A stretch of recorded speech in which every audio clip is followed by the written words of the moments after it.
topics and opinions expressed in the following show are solely those of the host and their guests and not those of W4CY Radio, its employees, or affiliates. We make no recommendations or endorsements for radio show programs, services, or products mentioned on air or on our web. No liability, explicit or implied, shall be extended to W4CY Radio or its employees or affiliates. Any questions or comments should be directed to those show hosts. Thank you for choosing W4CY Radio.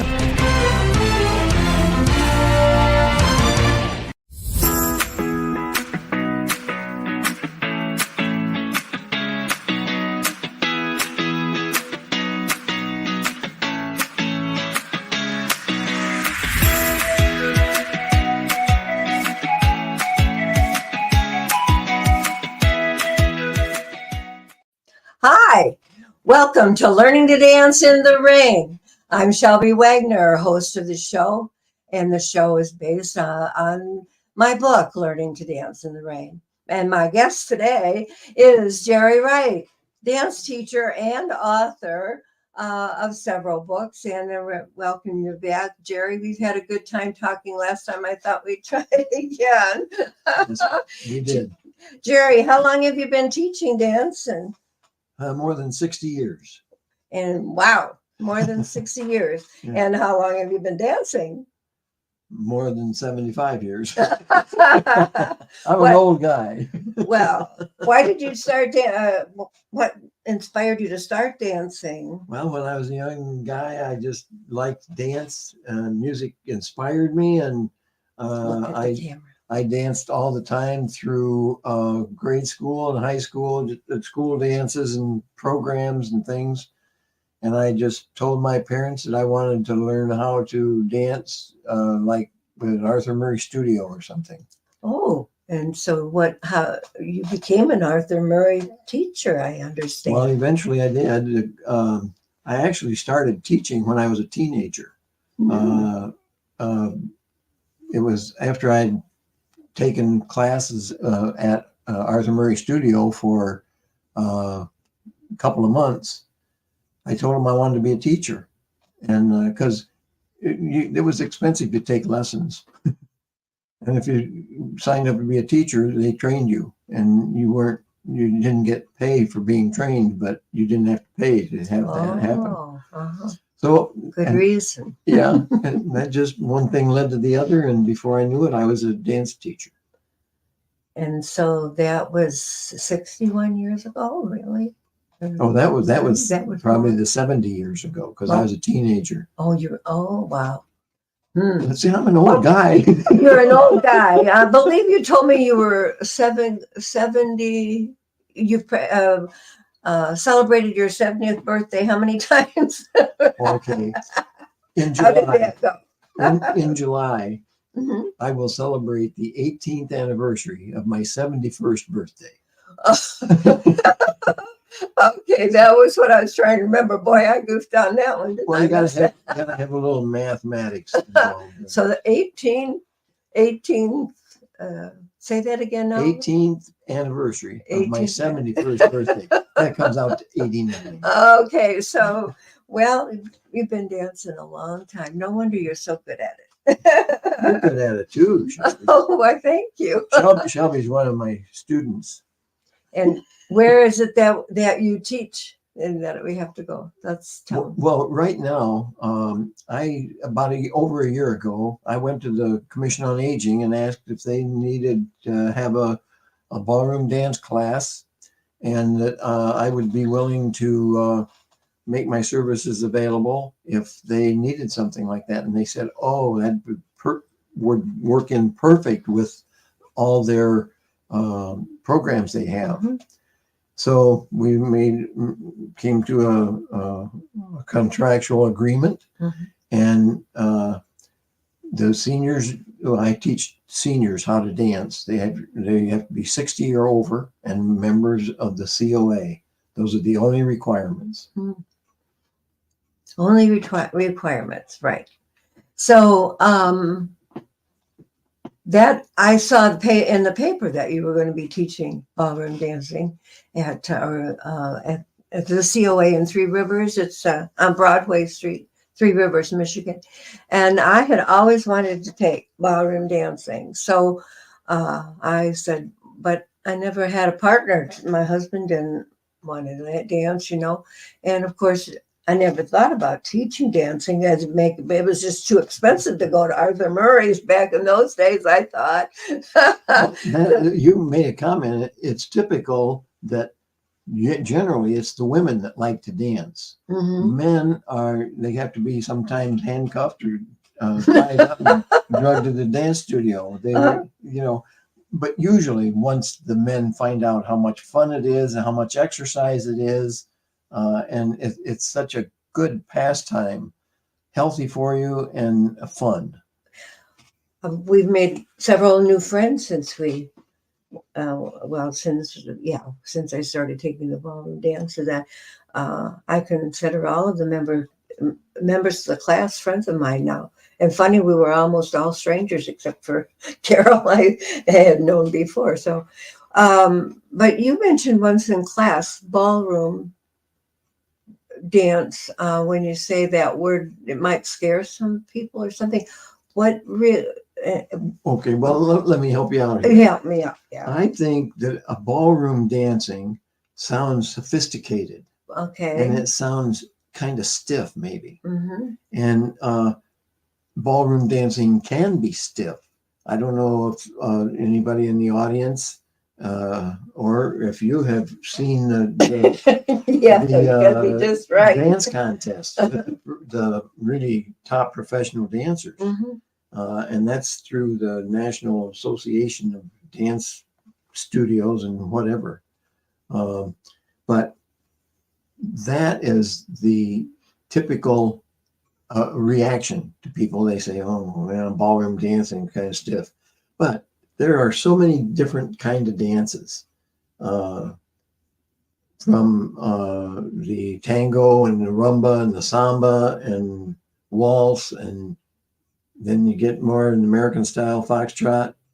And years ago, when I started, we had jitterbug, and then it went into all kinds of different name tags on fast dancing. Today it's called swing dance. And with rock and roll, it might be called rock and roll dance too. I'm not a rock and roll dance teacher because I never really took to rock and roll, because the kind of dancing that I teach, which is Arthur Murray style, you can dance those steps and those patterns because it's a step and pattern dance schedule that you're on when you're in my classes. And you learn to bounce with the music, you learn to move with the music. And with our senior group that we are now, we have movement, music, and memories. So that makes ballroom sound old-fashioned too, because the seniors, a lot of them pick up the ballroom dancing style quicker than they would rock and roll. And also with seniors, they wouldn't be able to make the moves you got to make in rock and roll. Sometimes you can't even make the moves as a senior in ballroom dancing because of the moves that you got to make. You make a separation there between rock and roll and jitterbug, but rock and roll to me means that jitterbug or the swing that we've been learning. So I don't quite understand what your defining or definition is of rock and roll dance. Is more than just a swing? Oh, yes. Yeah. It involves a lot more moves, and it's all loud music. Well, is that where they hop up and down? That's hip hop. That's hip hop. But hip hop and rock and roll are really close. Hip hop is probably a little more gentle on the body, even though you got to make some moves. But rock and roll is one. There's hard rock and there's just rock and roll, and it started with rock and roll, and then they got into hard rock, and now they distinguish soft rock and hard rock. But it's all hard rock to me because I am old and I'm also old-fashioned. But I tell you what, I can dance. And even now, I can't dance. I'm not as good as I used to be, but I'm half as good as I once was.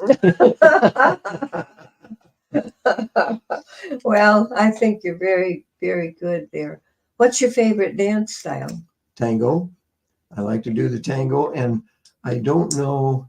My wife and I were dance partners for more than 40 years, and she's having some physical problems now, as are a lot of the students. You know, I can teach people to dance on crutches and on walkers, with walkers and with wheelchairs. Mm-hmm.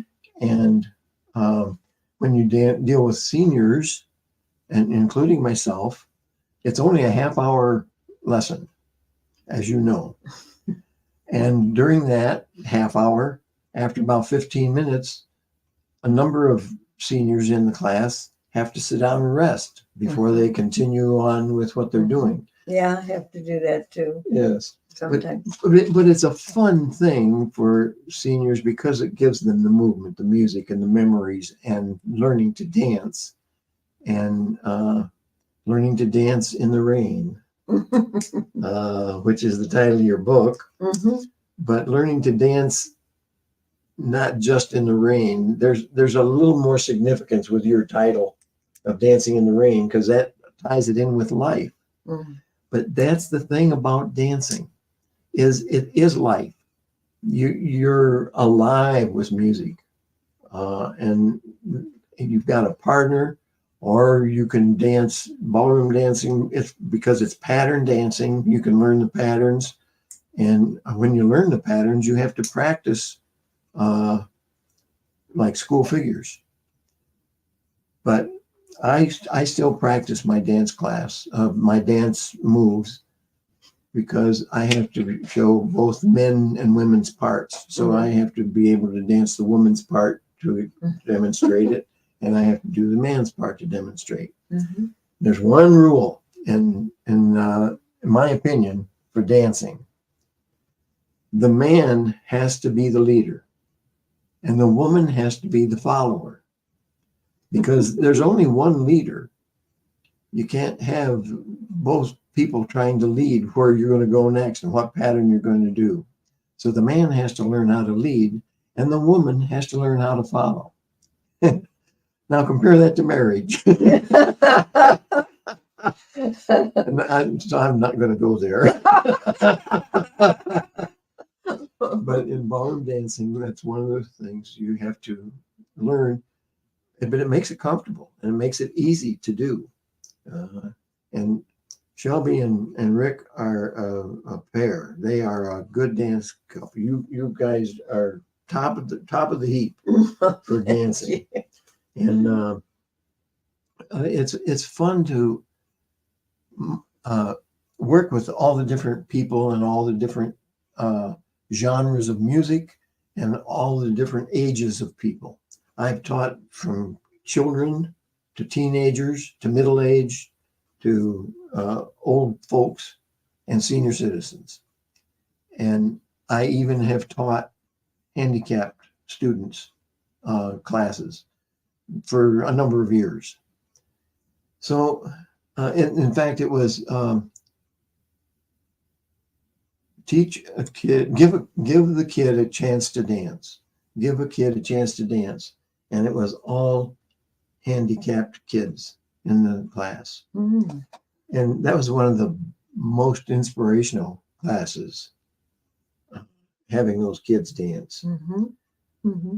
But it's inspirational in all the classes for me, because my focus in my classes is on you, the student. The first question I ask people when they come to my class is, what do you want to learn in dancing?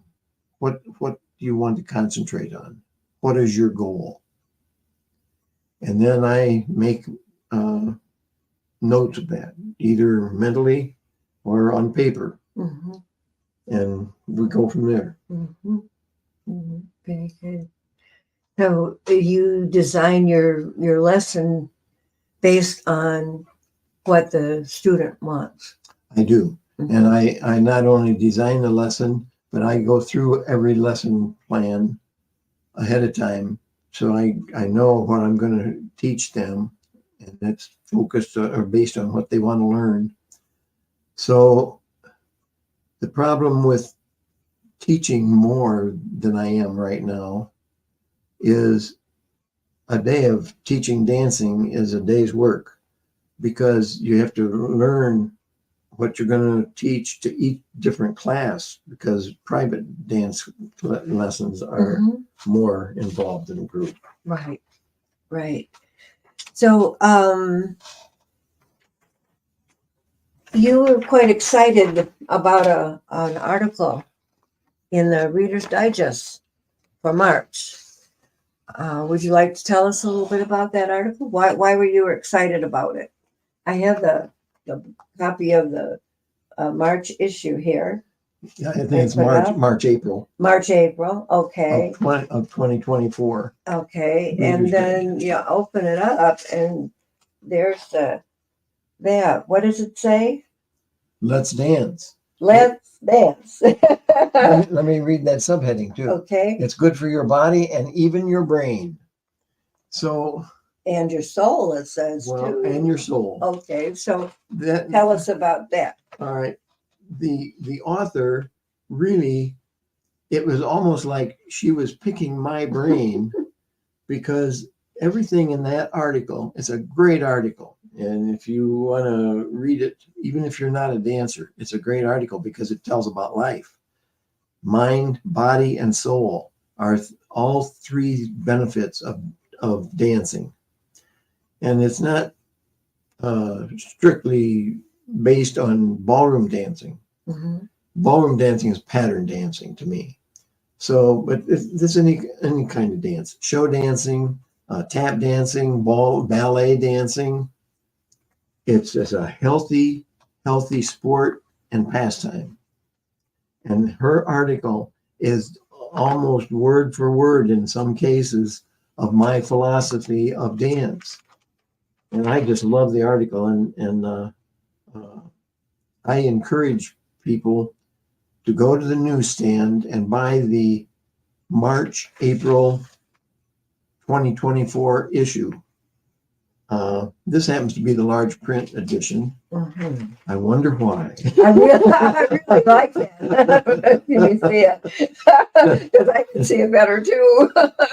Because all that struck my attention. It's large print, it's well written, and it's about dancing. And who's the author? We forgot to say.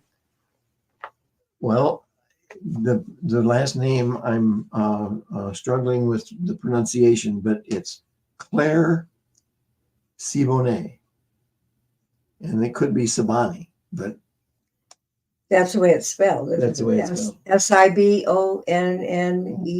Claire Siboney. I think that's a good guess at the title. Yeah. So what she does in that article is it was right on target for me. And I had recommended this to my dance class, and there's so many things in there that are quotes. I love that drawing, don't you? There. I do. And I just noticed that its genre is our department under health. They didn't put it under fun, entertainment. Right. Why would they put it under health? Because dancing is one of the healthiest things you can do, and it is definitely a sport. And I have books. Mind Over Body is one of them. They're old books. They're old dance books, but they tell you how to dance forever is one of the books. And all of them are based on health and taking care of your body. Eat right, sleep right, get exercise, and it exercises your brain, because you do have to pay attention to learn the patterns and to learn the dances. But it's so much fun. Yeah, I think it's fun. It's a lot more fun than taking a walk or doing exercises. All they do, you got to do those too. But with the dancing, it's all rolled into one, and it makes you think, okay, what steps am I going to do? what's the pattern here? And it really does make you think. You have your memory. It helps your balance, I think. I just thought of something that I think we ought to tell them about, Shelby. Okay, go ahead. Is after I had a heart attack, which was a couple years ago. No, it's been a little over a year. They put me into cardiac rehab. And the person I was working with showed me the different movements that I had to do and walk on a treadmill and all the things. And I got to tell you, I stopped him after the first lesson and I said, couldn't I do these exercises to music? That'd be safe, wouldn't it? Mm-hmm. He said, yeah, why? I said, well, because I'm a dancer.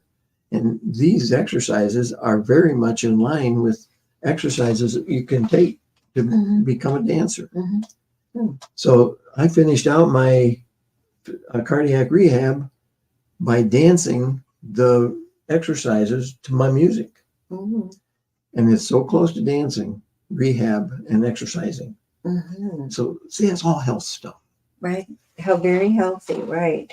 And the last part of her article, she's talking about her mission being a sense of community. And she says, we want you to feel joyful, to get more involved in your community, to explore the limitless possibilities for the rest of your life.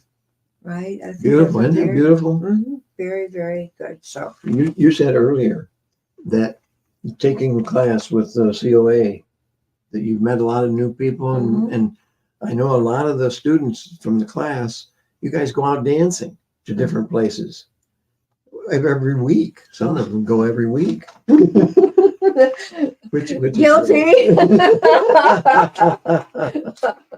Sometimes twice and 3 times a week too. And look at how healthy Shelby is. Yeah.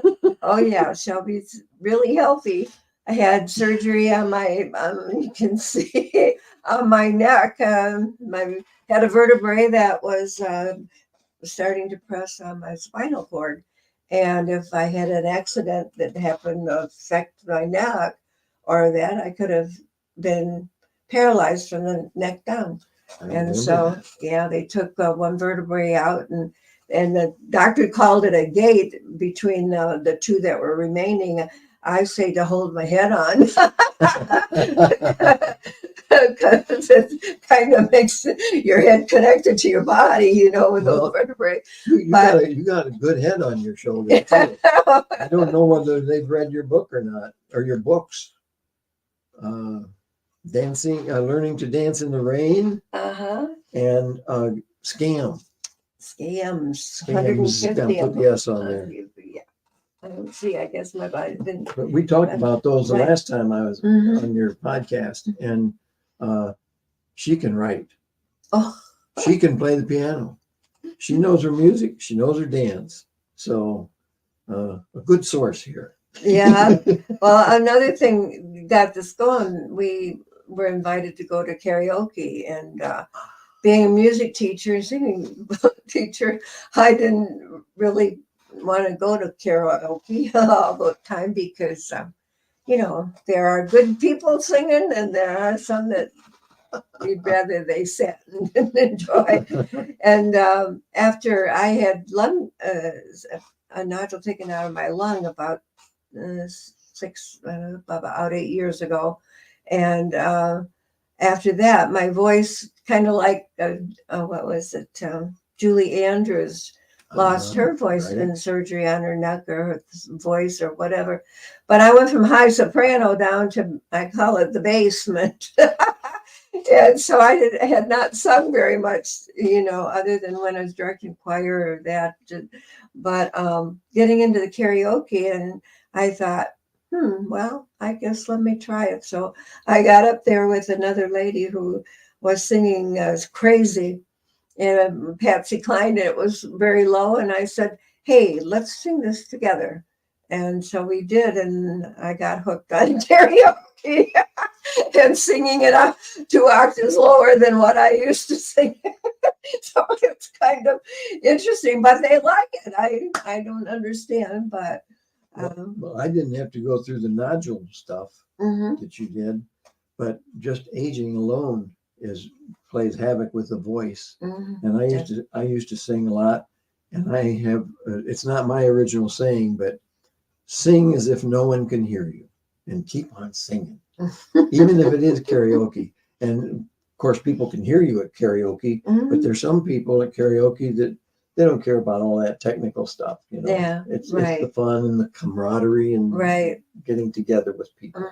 Yeah, it is. So And keep we've singing. made a lot of friends there that we never would have met otherwise if I hadn't started learning how to line dance. That's what when I moved back to Michigan from Tennessee after my husband died and saw the local COA building Committee on Aging group was having line dance classes, and so I started. That's what got me back in dance because.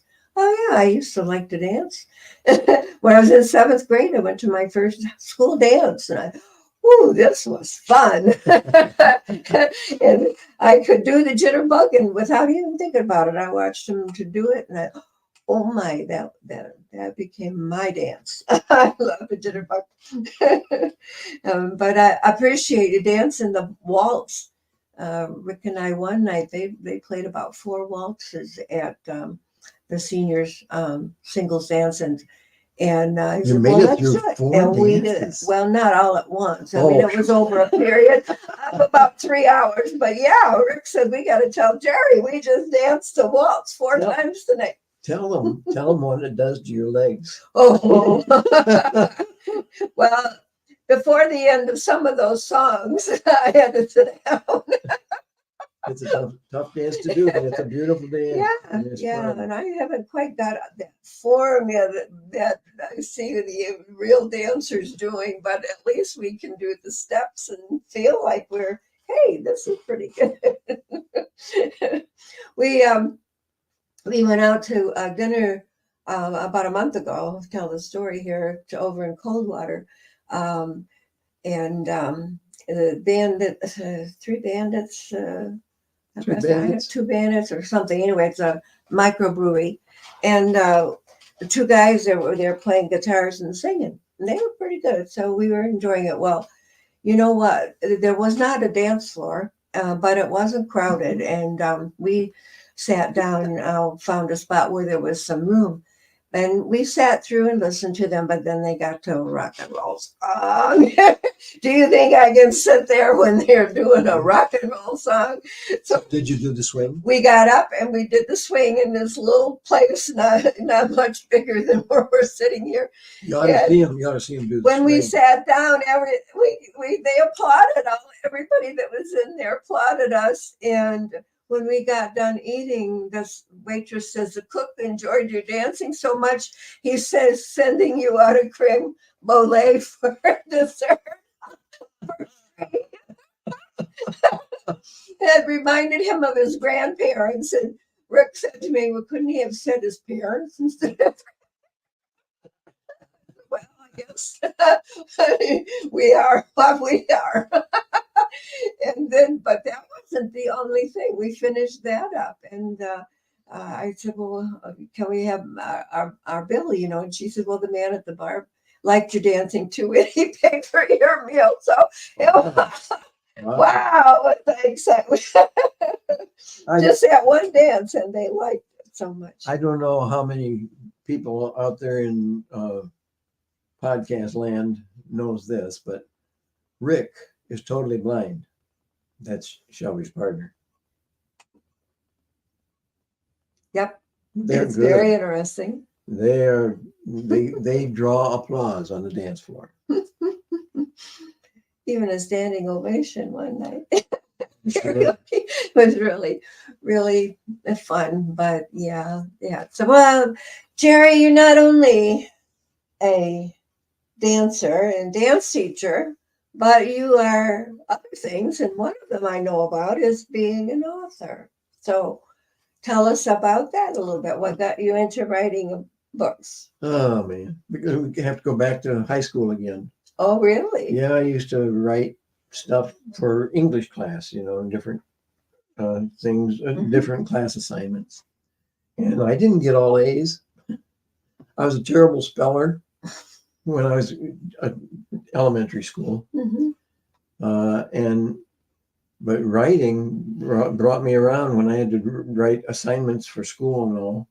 And this was before typing. But so I started writing stuff on the side while I was in high school.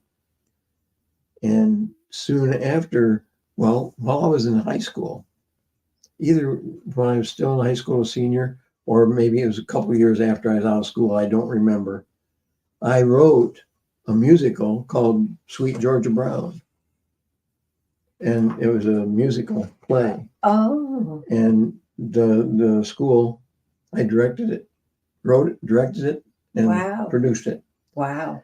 And I was a pretty young guy.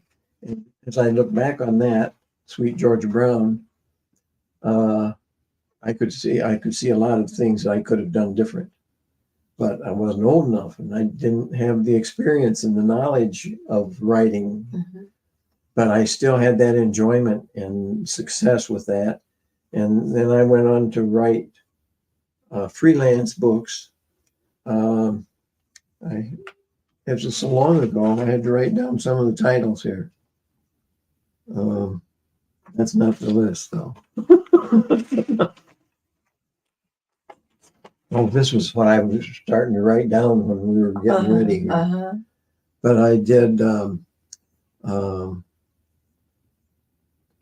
all kinds of scripts, and I did Great Scott, What Next, which was a stage play and a comedy. And this was a long time after I had graduated. But the Community Players group put that on for one of their shows one year. And I don't even have any of those scripts left, I don't think. And then I wrote a book called Choices, which was a sort of a self-help book that we make choices in our lives, what we want to do. And at that time in my life, I wanted to do everything. I wanted to sing, I wanted to dance, I wanted to write. And so I pursued all that. And that got me into writing. And after I wrote that book on choices, and I've got a good friend, his name's Vic Eichler. He's an author as well. He said, well, you want to write more. He said, that's a good book. And I believe it or not, I was not on the bestseller list. Not even close. But you've won several awards with your writing. Not the bestseller, though. Well, not the bestseller, but some pretty honorable awards. What we won, the first one I won was the second. I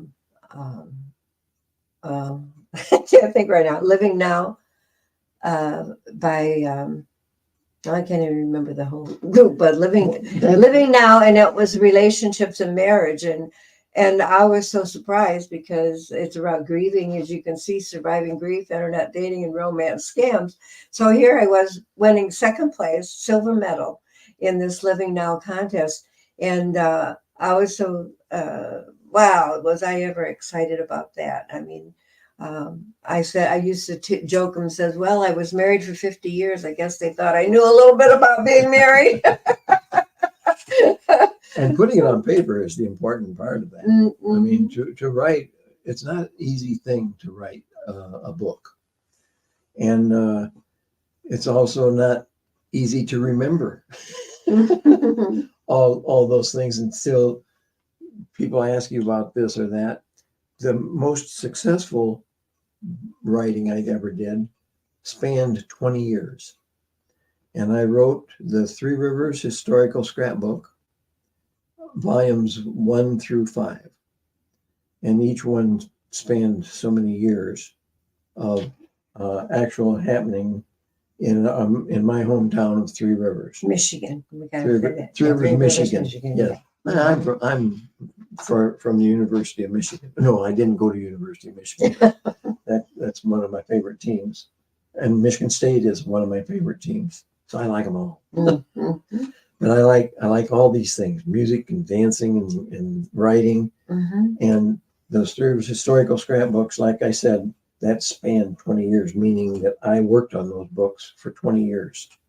Can you see those in the library at At Three Rivers. Three Rivers Library? Yeah, Three Rivers Library has them. You can't take them out. Okay, So you're able to show that. yeah, Three Rivers Historical Yeah, Scrapbook, and this is 1990 to 2016. and that's the last volume. That was the last volume. Boy, that's a beautiful book. It's a very Nice top-notch book, and Mm-hmm. it was made possible by Tom Meyer. He had set me up so that I could work on those books. He set me up with an office and computer and everything, so I had a lot of support. Mm-hmm. And that was a very successful project, Mm-hmm. and a long-lasting project. And it kept me tied in with writing, and this is all real stuff. My other writing is fiction, and fiction. I've just done a book called Suddenly 79. I show this book, Mm-hmm. Suddenly 79, and there's a subtitle, Blocks of Life. And it's fiction. Mark Twain says, "Is there more truth in fiction or more fiction in truth?" That he made that famous, and that's true. I say that all fiction is based on truth. I mean, it grows from truth. The fun about writing fiction is you can take those real situations and stretch it and grow it, and dramatize it, and make it a really interesting story rather than something that you think is what you like. Mm-hmm. You write it for the people. Mm-hmm. Mm-hmm. And that one was done 2 or 3 years ago. It also did not make the best-selling list. It's a very interesting story of the book. I'm really enjoying it. I haven't got it all through the whole thing, but the parts that I have read, I recognize somebody in there. Well, I have people that have talked to me about it, and they say, "Did that really happen to you?" And I said, "Well, not really happened to me." I said, "But it's based on stories, Mm-hmm. and they may be based on what happened to a friend of mine." Mm-hmm. But I made it happen to the main character in the book, Mm-hmm. which is George Ronald McDonald. That's the main character in the book, Mm-hmm. and he's a kid. But you didn't know this, but I'm working on the next Suddenly 79, and it's called Cobblestone Pathway. And it's a continuation of the first book. Oh, that's good. And the book is available at Lowry's Bookstore in Three Rivers. Mm. So how do we get into all this? Well, I don't know, but when you were talking about making that play, writing that play in high school and directing and all that, well, I wrote my first play in 4th grade. 4th grade. Yep. I was so impressed with television. I can't even remember the title. But I remember I was very, very shy. And we had moved up from Michigan to Michigan from Arkansas. And so I was in 4 different schools that 4th year. Wow. Because we had moved a lot and other things that happened. But we finally got into our house that we bought and that I grew up into there in Pontiac. And I don't know what motivated me, but one day I told the teacher, I says, "I've written a play." And she says, "Will you read it to the class?" Oh dear. I didn't know. Oh my goodness. No, I couldn't read it. I couldn't get up in front of the class and read it. But, oh, yes, you can, Joey. Yes, you can. So I got up there and I read the play all right to the kids, and they listened. But as I read it, it sounded so strange to me. I said, boy, you got a lot to learn yet, kiddo. In fourth grade, I'm impressed. I should have saved it, shouldn't I? Come You to should think have. of it. I bet you don't have it. No, I don't. At least I don't think so. My mother might have saved it. She saved a lot of things, but yeah, I did. A few years later, I think maybe in about seventh or eighth grade, I wanted a diary so I could journal and start writing things. And I don't know. I like to write, and I've got lots of notebooks that are filled with my writing. And I'm surprised when I pick up one and start reading. I said, "Oh, gee, did I say that?" Well, one thing that I really liked to do was write scripts for stage shows, not a whole show or anything, but for the MC to follow, to take the people through the music and the performances. And I ended up forming a chorus, Great American Patriot Chorus, and it spanned 8 years in existence, and it was raising money for things like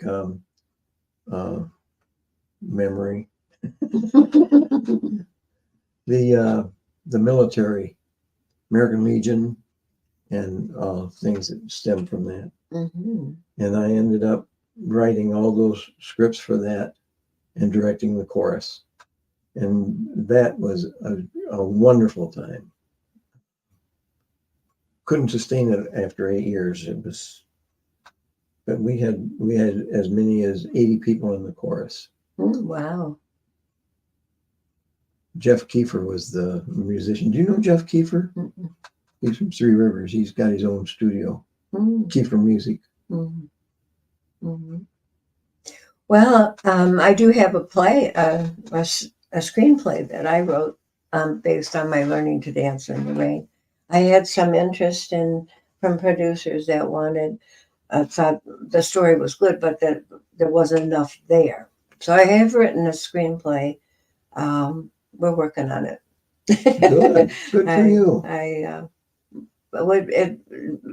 The story of the scamming is so important today, and finally it's getting out there in the news. At least I'm seeing it. I don't know if everybody else is, but there are groups. One is something, Operation Shamrock.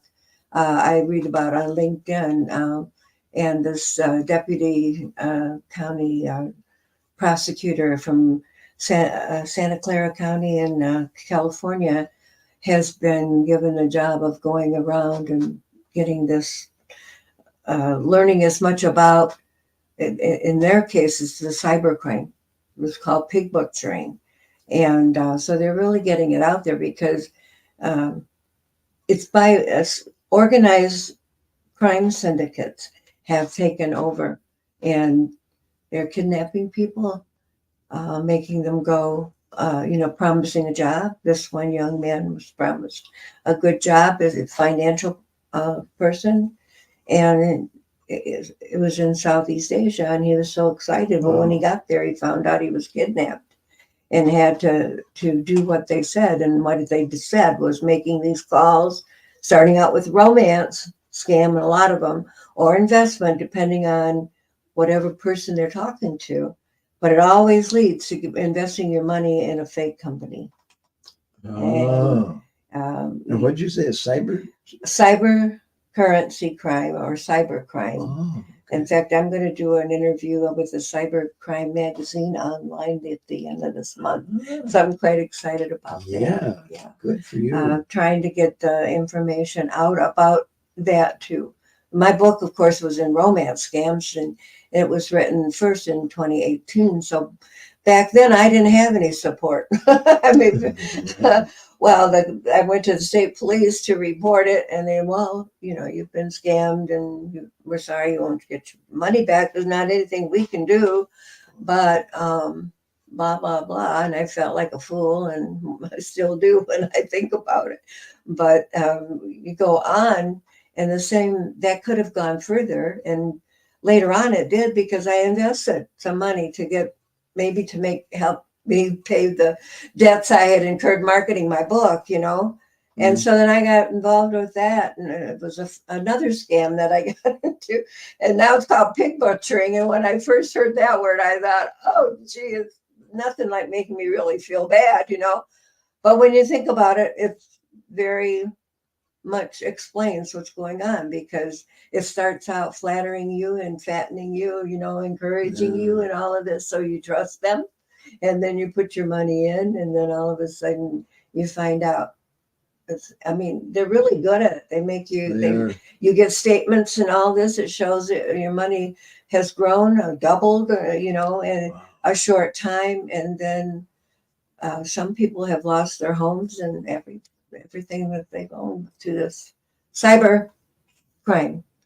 So in that case, scam is always recognized if people are asking you for money. And if you have to give money to them, then don't. Just right. Don't. They're getting... We're running out of time now. We got about 2 seconds here. So I want to thank you for... I want to thank you for coming today, and I enjoy talking to you always. I enjoy that, but I want to thank the audience for listening, and I hope you enjoyed it too. Thank you very much. Hope to see you tomorrow at class if you can make it. A doctor hasn't cleared me yet to dance, so I don't know if I can. But bye everybody. Thanks for coming. See you next week.